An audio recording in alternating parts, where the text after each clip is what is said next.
বিয়ের আশ্বাসে ধর্ষণের সর্বোচ্চ সাজা 7 বছর এমন বিধান রেখে বৃহস্পতিবার নারী ও শিশু নির্যাতন অধ্যাদেশের খসড়া অনুমোদন দিয়েছে উপদেষ্টা পরিষদ। অন্যদিকে 3 এপ্রিলও ঈদের ছুটি ঘোষণা করা হয়েছে। চৈত্র সংক্রান্তিতে পার্বত্য 3 জেলায় ছুটি থাকবে।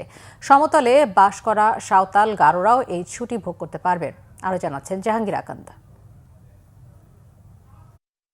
সকালে তেজগাঁওয়ে প্রধান উপদেষ্টার কার্যালয়ে অনুষ্ঠিত হয় উপদেষ্টা পরিষদের বৈঠক। এতে নারী ও শিশু নির্যাতন দমন অধ্যাদেশ 2025-এর খসড়ার চূড়ান্ত অনুমোদন দেওয়া হয়।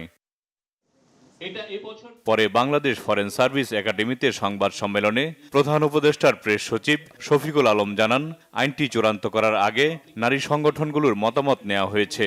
এখানে বলাৎকারের একটা নতুন সংজ্ঞা দেওয়া হয়েছে। এই মামলাগুলো ডিলে হওয়ার পিছনে ডিএনএ টেস্টের একটা বড় ভূমিকা ছিল।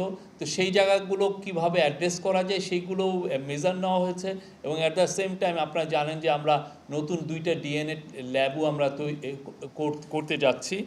আর আরেকটা বিষয় হচ্ছে যে বিয়ের প্রলোভন দেখিয়ে যে রেপ কেসগুলো আগের ল থেকে একটু নতুন একটা সেকশন নিয়ে এসে সেই লটাকে সর্বোচ্চ শাস্তি 7 বছর করা হয়েছে।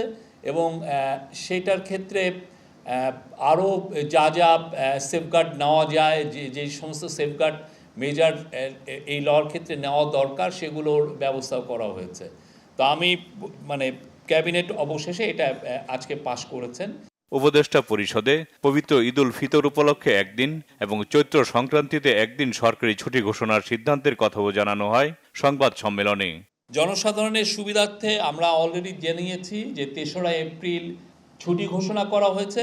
এবং আরও একটা ঐতিহাসিক বিষয় হচ্ছে যে আজ এই চৈত্র সংক্রান্তিতে 3টা পার্বত্য ডিস্ট্রিক্টে ছুটি থাকবে।